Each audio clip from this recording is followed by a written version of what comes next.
என்னுடைய காலேஜ் பதிவு எண் 4201. எஸ்எம் மெட்ரிக் மேல்நிலைப் பள்ளியில் படிக்கிறேன். நான் இன்று முட்டையின் மஞ்சள் பகுதி ஏன் உறைகிறது, எக்ஸ்ப்ளோரிங் டெய்லி ஃபினோமினா, இதில் நான் உங்களிடம் பேச போகிறேன். இது 5 நிமிஷம் பாயில் பண்ணது. அதுக்கு பிறகு இது 10 நிமிஷம் பாயில் பண்ண இருக்கு. இது ஓவர் பாயில் 20 நிமிஷம் பாயில் பண்ண இருக்கு. யாருக்காவது இந்த முட்டை ஏன் உறைகிறது என்பது உங்களுக்கு தெரியுமா? சரி, எனக்கு தெரியும். இது வேக வைக்கும் போது அதில் இருக்கக்கூடிய நீர் சத்து ஆவியா போறதுனால அது மஞ்சள் கரு உறையுது அப்படின்னு நான் நினைக்கிறேன். நல்ல ஆன்சர். ஆனா டீநேச்சுரேஷன் அப்படிங்கிற ஒரு ப்ராசஸ் நடக்கிறதுனால தான் இப்படி ஆகுது. இந்த புரதம் டீநேச்சுரேஷன் அப்படின்னா இந்த புரதம் எனப்படும் புரோட்டீன் அதிக ஹீட் ஆகும்போது அது ஒரு ஃபார்ம் ஆட்டு மாறும். அதுதான் டீநேச்சுரேஷன் என்பாங்க. சரி, இந்த முட்டை மஞ்சள் கருவு வேக நேரம் ஆகுது, வெள்ளை கருவு உடனே வேகுது. அது என்ன? நல்ல ஒரு கொஸ்டின் தாத்தா. இது எப்படின்னா புரதம் அப்படிங்கிறது இந்த வெள்ளை கருவுல குறைவா இருக்கும், மஞ்சள் கருவுல அதிகமா இருக்கும். மஞ்சள் கருவுல அதிகமா இருக்கிறதுனால அது டைம் எடுக்குது. வெள்ளை கருவுல அதிகமா இருக்கிறதுனால அது குறைஞ்ச நேரத்துல வெந்துது. இப்போ இதுல எந்த முட்டை சாப்பிடுறது உடம்புக்கு நல்லது? நம்ம ஓவர் குக் பண்ண எக்கையும் சாப்பிடலாம். இது அதிக ஊட்டச்சத்து நிறைய இருக்குது, செரிமானத்துக்கும் ஹெல்ப் பண்ணும். மீடியம் எக்கையும் அதே மாதிரி செரிமானத்துக்கு கொஞ்சம் உதவியற்றதா இருக்கு. அதுக்கு பிறகு ஹாஃப் பாயில் எக்கில் நிறைய ப்ரோட்டீன்ஸ் இருக்கு.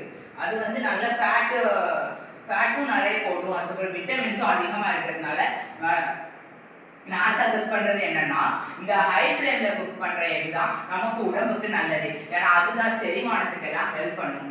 அது ஊட்டச்சத்து நிறைய அதிகமா உண்டு. ஆனா இந்த லோ ஃப்ளேம்ல குக் பண்ண இந்த 5 மினிட்ஸ் எக் ஊட்டச்சத்துகள் நிறைய இருந்தாலும் விட்டமின்ஸும் அதிகமா இருந்தாலும் ஃபேட் நல்லா போடும்.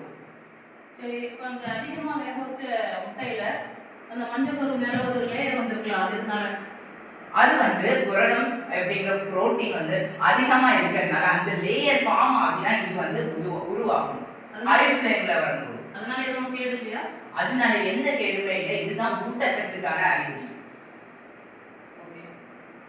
அப்ப இது மஞ்சள் கரு ஏன் மாவு மாதிரி பொடியுது? இந்த புரோட்டீன் இப்படிதான் இருக்கும். முதல்ல அது லிக்விட் ஃபார்ம்ல இருக்கும்போது அதிகமாக ஹீட் பண்ணும்போது இப்படிதான் வரும், மாவு போல மட்டுமே தான் வரும்.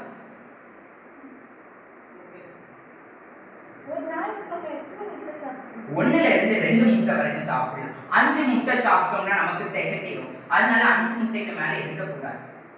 அவிச்சு சாப்பிடணுமா, ஆம்லேட் போட்டு சாப்பிடணுமா? Good question. அவிச்சு சாப்பிடலாம் பெட்டர். ஏன்னா அதுலதான் புரதம் அப்படிங்கிறது மாவு போல மாதிரி நல்ல ஊட்டச்சத்து கொடுக்கும்.